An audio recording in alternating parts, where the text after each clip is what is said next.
Welcome back, everybody, to Parkitect. This is episode 18, and it has been a long time since we've jumped into this game, about 6 months. And I will say, I did have this already recorded, and I'm actually done with the park.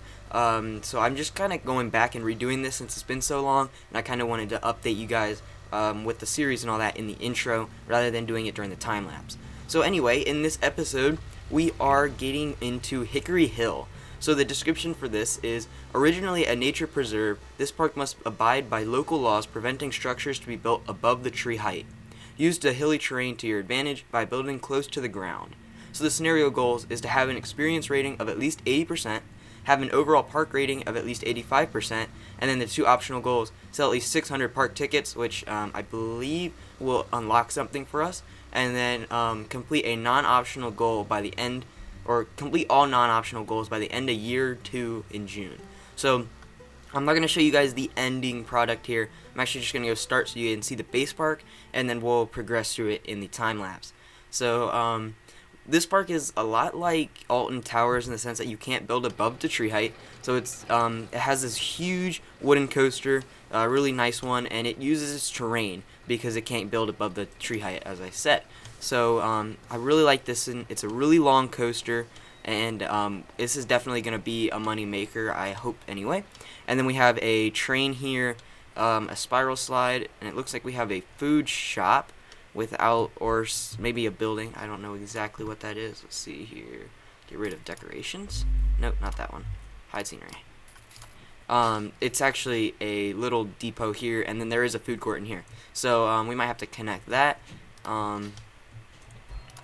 And then over on the other side of the park, this is a huge park, we got a carousel and then another train station. So everything's spread out. So I think what we're going to do is we're going to start building in a concentrated area, and then we're going to build out. And hopefully that should keep the guests in one area. That way I don't have to worry about another half of the park. So looking at what we got in the park, or what rides we have, car ride, a Ferris wheel. The other two are in use already. We have an Enterprise. That's usually a good money maker. And then we have 4 coasters. One of them is the wooden coaster already in use. We have an alpine coaster, a bobsled coaster, and a spinning coaster. I know that we're going to use some good coasters because these are, the bobsled coaster is a pretty good terrain conforming coaster, and the spinning coaster could go good in this area as well. And there was vandalism there.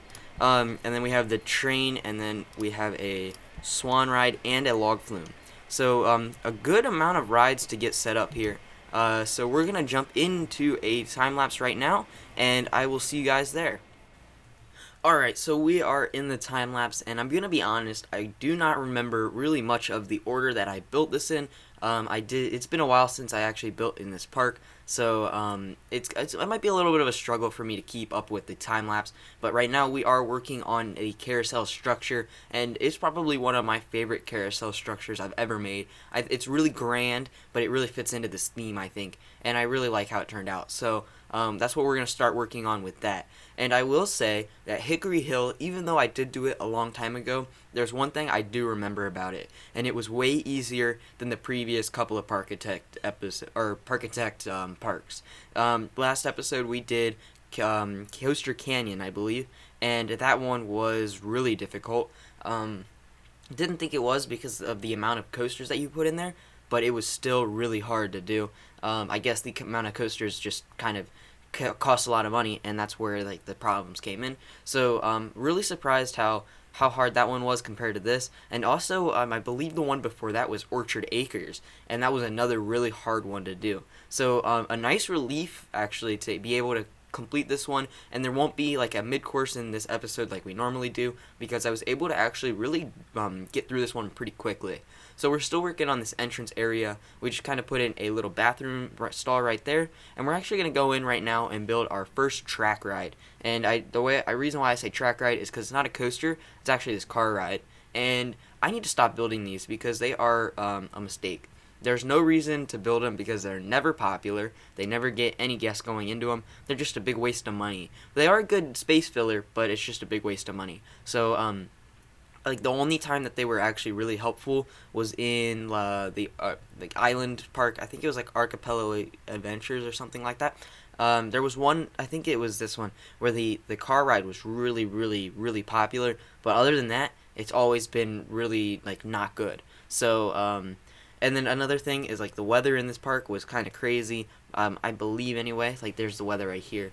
And like instead of going in and building a coaster, we're actually gonna move on and start building a food court here. And the reason for this is because I'm really relying on this coaster that was already put into the park here. So instead of using using my own money to get like using my own money to build a roller coaster. There we go. I'm going to use the income from that coaster and build everything first. That way I can actually satisfy the goals, and then we'll go in and then we'll gather more people into the park, and that way it's a little bit more strategic in that sense. That way like people are actually coming into the park and they're staying in the park because they're happy, instead of going in building all these crazy rides but the people aren't wanting to stay because of like certain reasons. I don't know, like it's too dirty, or they're too thirsty, they're not getting enough food, there's not enough bathrooms, all that sort of stuff. So that's why I kind of went in and put this food court in there. I put a bathroom stall in already. We did put 2 rides in, so I'm not neglecting the rides completely. I'm just making sure that the park is in a good shape before I go in and completely spend all my money. So the first coaster now we actually are going to start building is a spinning coaster. And I will say this spinning coaster is unique. It's pretty small, but the main problem with it is that it only has 2 trains. You can see that the area I'm putting it into really small. I could have utilized a little bit of space from the car ride. I just didn't because it took up a lot of space. So I'm kind of crammed on space here. So I tried to make it as compact as possible. I utilized a little bit over the path, and you'll see a bunch of trial and error here with this coaster. It was kind of it was a little difficult to build, I would say that. But in the end, I think we get a solid coaster out of it, and the only main problem, as I said, is the operation side. So in the final outro, I guess you could say, when we look at the park, we'll take a ride on this coaster, and you'll see like just like the line is crazy from it. Oh, and I also forgot to do a POV for that wooden coaster, so we will definitely take a look at that in the outro, or whatever you want to call that. So yeah, we'll definitely make sure to take a look at that. And as we move on in this park, we're still working on this spinning coaster. It's actually going to be quite, I don't know how to say it, because it's not that big of a coaster. And I know the ending was probably the hardest part for this coaster. I had built the spiral lift, and then I made the first helix, like a dropping helix. It goes right around where the station and brake run should be. So I made it super hard to be able to build this, and the way I'm able to put this into the fit this in, I'm just so surprised about it. We kind of take a little bit of land from the swan, the pond anyway. I don't know, like that's actually a pretty good question, I guess. Are the swan boats able to go to the supports and the track and all that? Because I really didn't think about that when I was building it, but from a realism standpoint, there would have to be gates and stuff in the water, I guess, to prevent these boats from going too close to the track. So anyway, that is the final layout that we just have there. We're kind of fencing it all off, making sure people can't get in and hurt themselves. Obviously, we don't want that.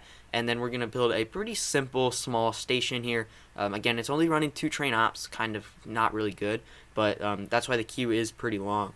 And simple station, not really big either, especially because those are 1 train cars. So we're going to work on this for a couple minutes, and then we're going to be moving on. We have one more coaster to build in this scenario, which is going to be a bobsled coaster, and then we're going to have we're going to put in like a flat ride or a couple flat rides, and then we're just going to be doing some more building. So we're kind of floating through this scenario. It seems like it goes by really quick. I think like sped up, it's about 15 minutes worth of time lapse, and we're already at the 10 minute mark, so we're about a third of the way through.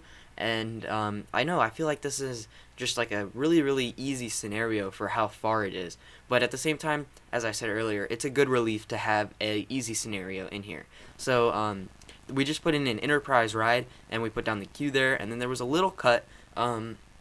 I don't really think I did much with the queue anyway, just probably a simple queue cover. And here's more rain. And here's another. Actually, we didn't do anything with the enterprise queue. So we're doing the actual queue for the spiral slide, which was in the park before I even started building. So we're just going to put a queue cover here, make sure people will stay during the rain. That's a really big factor. If you cover it up with like if you put roof on a queue, it increases the percent the ride will have people coming to, because the queue is covered and they can get away from the rain. So that's kind of like a little tip if you don't know that. But the Enterprise I did not put that on there. And then we're kind of going on to the other side of the park. So we started, as I said, like in the intro, we're going to start in a concentrated area. We really started in the entrance of the park and worked our way around the pond. And now we're going to work on this extra little bit of land over here. So you saw that I put a Ferris wheel down, really simple queue cover, just a couple of like pagodas, I think they are. I don't know what exactly they're called. And now we're kind of working right next to it. This is the station for the train. And yeah, this is a pretty simple station, just 2 pillars on the side with a queue cover. Nothing's actually covering the train. I figured like that's more realistic for something not to be covering the train. So that's kind of how we have it there. And you can see now that we're actually getting our goals achieved. So this is now where we're going to have to rush and kind of get everything crammed in, because I know I wanted to put in this 3rd coaster. So actually I was really surprised when I hit this goal. I was like, this is crazy. Although I believe when, like, yeah, when it's not there anymore, we kind of go back and forth for a couple of minutes until I actually take an effort to actually make sure that we're hitting these goals. So that's going to happen after we are done working on this coaster. So this coaster is a bobsled coaster, as I said. It's a pretty good train conforming one, I think. A good amount of helixes and turns, and it also picks up a good amount of speed in some areas. Then this like final helix right here is really tight. But the one main thing that I saw from this coaster is the popularity. And again, this might be due to operations. It has 2 trains of 4 cars, so it means 4 people per train, which is pretty much that's the same as the spinning coaster actually. So yeah, not really good operations, but I think this queue was just longer, and so more people were actually in line. And also, it is a covered station, fully covered. We added a bathroom in here and everything. It's a huge building, and I'm actually really proud of this building as well. I think it ties into the theme of the coaster, or the theme of the park, pretty well. So, and I believe by this time we've actually hit our one of the goals, which was that was going to give us some extra money. I think it was like $3,000 or something, close to that. So we got that from a population goal, I believe. So I was pretty happy about that. That really did impact the ability to make this coaster. If you take a look at the money, we have a little less than $1,000 left. And since it's raining, I paused it because with the rain comes a lot of loss of money. So just to make sure that I don't lose too much, I'm going to finish this building and then take the chance of going into debt. But I would rather be in debt and be able to finish the park than leave something unfinished like this building. Unless we're in Coaster Canyon and I just couldn't deal with it anymore. Like I was really struggling. But this is a whole different park, and I feel like it was way easier to do. So that's where we're at here. And we're actually closing in on the end of this episode. As I said, this is the last building that we are doing. So once we're done with this, we're hopping right into the outro. So, yeah, pretty quick time lapse, I think. Usually by this time we would be hopping into a mid-course, and then we would be hopping back into a time lapse before we're able to do this finale, I guess. But we're actually going to be going right into the finale here in a couple minutes. It's just doing a little bit of tidying up on this building so you can see it in full glory in the outro. So, yeah, we're getting close. I'm kind of just stalling here now because there's not much to talk about.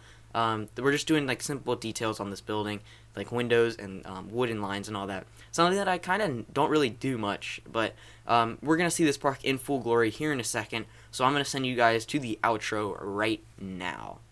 Alright, so we are almost to completion on this park. We got a couple more seconds, and it looks like we should have it. There we go. Perfect. So we have a experience rating of 80% and overall park rating of 85%. And then these 600 park tickets was for $8,000. And then we actually did get it in the time goal. So got it whole complete here. And yeah, I was really pleased with this park. We got a total of 3 coasters. We did not ride this in the intro. Totally forgot. So we'll give it a ride here. And then we'll ride the other 2 as well. Remember, this wooden coaster didn't come with the actual park. So this is like the first time riding it for me. Just kind of saw it, and it seems to be pretty popular with the public that we got in the park. We have almost 500 people in the park. Kind of low on money, but I believe as we keep progressing, we'll get more and more.